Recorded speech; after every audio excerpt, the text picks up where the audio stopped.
Welcome to Bengal bytes. আজকে আপনাদের দেখাবো হাবিবের স্পেশাল রসগোল্লা। এই মিষ্টিটা একদম টপ টু বটম বাড়িতেই বানানো, একেবারে ঘরোয়া উপকরণ দিয়ে। প্রথমে আমরা ছানা বানানোর জন্য 3.5 লিটার দুধ মাঝারি আঁচে গরম করতে দেব।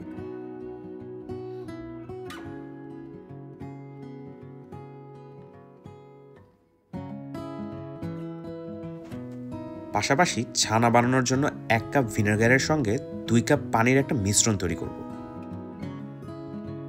দুধের বলক ওঠা শুরু করলে সেটাকে চুলা থেকে সরিয়ে আমরা 2 মিনিট রুম টেম্পারেচারে রেখে দিব। এরপর সেই দুধটার ভিতর আমরা মিশ্রণটা অ্যাড করে দিচ্ছি। নাড়তে নাড়তে আপনারা দেখতে পাচ্ছেন যে উপরে ছানাটা ভেসে উঠছে এবং দুধের পানিটা একটা সবুজ রং ধারণ করছে। সবুজ রংটা যখন আসবে তখন বুঝতে পারবো যে সবগুলো ছানা ভেসে উঠেছে।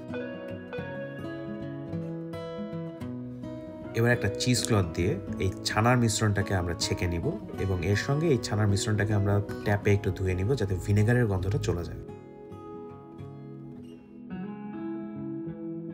ধোয়া শেষে ছানাটাকে চিজ ক্লথের ভিতরেই আমরা বেঁধে রেখে পানি ঝরানোর জন্য রেখে দিব। এর উপর একটু ভারী কিছু দিয়ে দিলে পানি ঝরানোটা একটু তাড়াতাড়ি যাবে।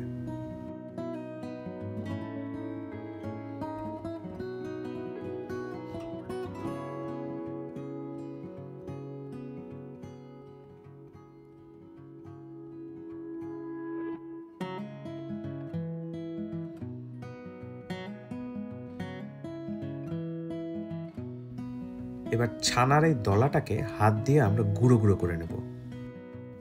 এই 3.5 লিটার দুধ থেকে আমরা 4 কাপের মতো ছানা পেয়েছি।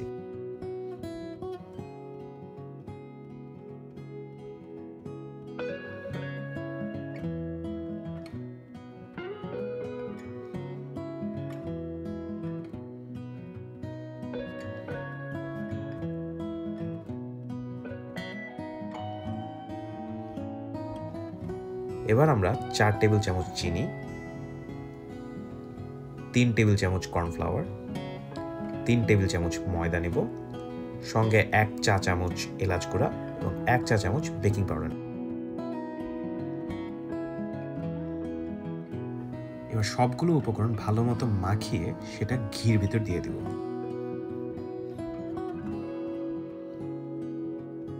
ফ্লাওয়ার মিক্সটা এবার আমরা 1 টেবিল চামচ ঘিয়ের সাথে খুব সুন্দর করে মিক্স করে নেব।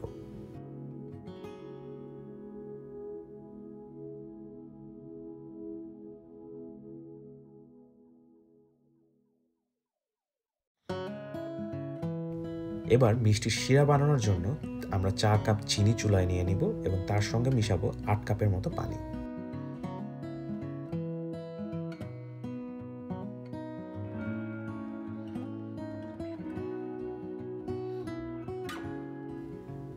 এবার মিষ্টিটার জন্য সবচেয়ে গুরুত্বপূর্ণ স্টেপ, আমরা যে ছানাটা বানিয়েছি সেটাকে খুব সময় নিয়ে হাতের তালু দিয়ে আস্তে আস্তে মথে নিতে হবে।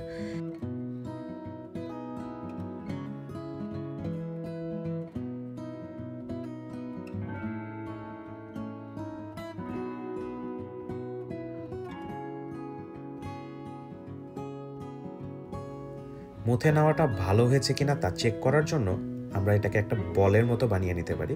যদি উপরে কোনো ক্র্যাক থাকে তাহলে বুঝতে হবে যে আরও মথে নিতে হবে। এবার ছানার সঙ্গে আগে বানানো পাউডারের মিক্সটা মিশিয়ে দেব এবং আবার ভালো করে মথিয়ে নেব।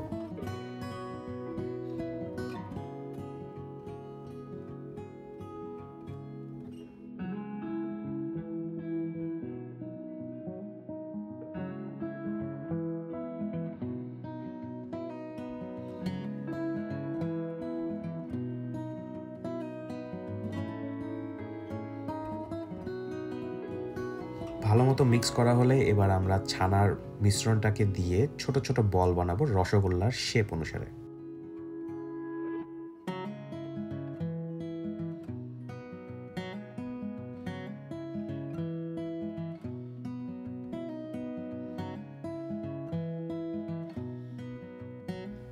রসগোল্লার বলগুলো বানানো হলে হাই হিটে রাখা শিরার ভিতর আমরা এক এক করে মিষ্টিগুলো ছেড়ে দেব। মিষ্টিগুলোকে শিরার ভিতর ছাড়া হলে সেটিকে ঢাকনা দিয়ে ঢেকে আমরা 10 মিনিটের জন্য সিদ্ধ করতে দেব। 10 মিনিট পরে যখন শিরার উপরে এরকম বাবল দেখা যাবে, তখন আমরা ঢাকনাটা খুলে একটি চামচ দিয়ে এটাকে বারবার করে নেড়ে দিব যেন সবগুলো মিষ্টির ভিতর সমান পরিমাণে শিরা ঢোকে।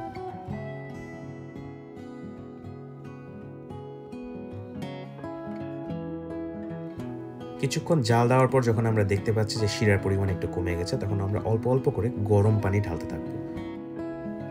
টোটাল 30 মিনিট জাল দেওয়ার পর আমরা চেক করব মিষ্টিটার ভিতর শিরা ভালো মতো ঢুকেছে কিনা। যদি এটা ঠান্ডা পানির উপর ভাসে তাহলে বুঝতে হবে যে শিরা আরেকটু ঢুকবে। আরও 5 মিনিট জাল দেওয়ার পর আমরা দেখতে পাচ্ছি মিষ্টিটা এবার ডুবে গেছে, তার মানে শিরা খুব সুন্দর করে ঢুকেছে। এরপর উপভোগ করুন ঘরে বানানো গরম গরম রসালো রসগোল্লা।